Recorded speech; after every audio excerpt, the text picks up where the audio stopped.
زندگی کا total Spain 70-80 سال ہوتا ہے، بقول جان ایلیا کے کہ ہم بہترین، امیر ترین، خوبصورت ترین اور ذہین ترین ہونے کے باوجود ہمارا المیہ یہ ہے کہ ہم ایک دن مر جائیں گے۔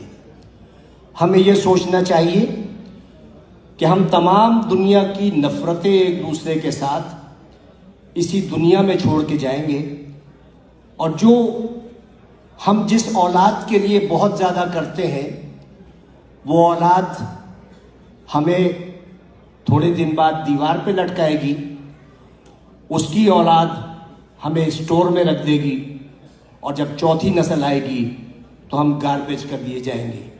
ہماری دنیا میں اتنی ہی حقیقت ہے اور اتنی ہی حیثیت ہے، میں دعوے سے کہتا ہوں کہ اس محفل میں بیٹھے ہوئے 10% لوگوں کو بھی اپنے دادا کی شکل یا پردادا کا نام یاد نہیں ہوگا۔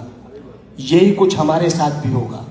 ہم لاکھ دنیا میں فن خان بنے رہیں، ہم لاکھ دنیا میں یہ کہتے رہیں کہ وہ آگے کیوں بڑھ گیا، وہ پیچھے کیوں ہٹ گیا، لیکن یقین جانیے اللہ تعالیٰ نے جہاں انسان پہ اتنے احسانات کیے ہیں، وہاں ایک بہت بڑا اس کا احسان یہ ہے کہ اس نے 3 چیزیں اپنے پاس رکھی ہیں۔ وہ چیزیں یہ ہیں کہ میں جسے چاہے عزت دوں، جسے چاہے ذلت دوں، میں جسے چاہے زندگی دوں، جسے چاہے موت دوں، اور میں جسے چاہے رزق دوں اور جسے چاہے مفلسی دوں۔ اب آپ سوچیں کہ اگر عزت دینا میرے جیسے کسی چھچورے آدمی کے ہاتھ میں ہوتا تو عزت دار صرف میں ہوتا اور آپ سب کی بے عزتی ہوتی۔ اگر رزق دینا میرے جیسے کسی آدمی کے ہاتھ میں ہوتا تو میرے گودام بھرے ہوتے اور آپ سب بھوک سے مر رہے ہوتے۔ اگر اسی طرح زندگی یا موت میرے ہاتھ میں ہوتی تو صرف دنیا کی آبادی ایک شخص کی ہوتی، کیونکہ میں سب کو موت سے ہمکنار کر دیتا۔ اس راز کو سمجھنے کے لیے ضروری ہے کہ محبت اور نفرت کے بنیادی فرق کو سمجھیے۔ بہت بال برابر فرق ہے۔ محبت کے لیے کہتے ہیں کہ محبت اندھی ہوتی ہے، محبت اندھی ہوتی ہے اور نفرت اندھا کر دیتی ہے۔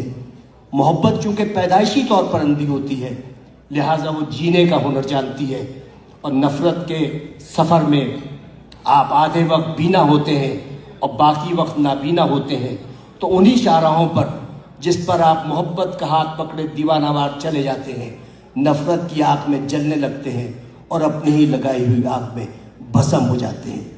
تو نفرت کا کوئی اسکوپ نہیں ہے۔ آئندہ آنے والے وقتوں میں آپ کی نسلیں یہ یاد نہیں رکھیں گی کہ آپ نے کتنے لوگوں سے نفرت کی، لوگ یہ یاد رکھیں گے کہ آپ نے کتنے لوگوں سے محبت کی۔ لوگ یہ نہیں یاد رکھیں گے کہ آپ نے کتنے لوگوں کا راستہ روکا، لوگ یہ یاد رکھیں گے کہ آپ نے کتنے لوگوں کا راستہ بنایا۔ لوگ یہ نہیں یاد رکھیں گے کہ آپ کتنا پڑھ گئے، لیکن لوگ یہ یاد رکھیں گے کہ آپ نے کتنے لوگوں کو پڑھوا دیا۔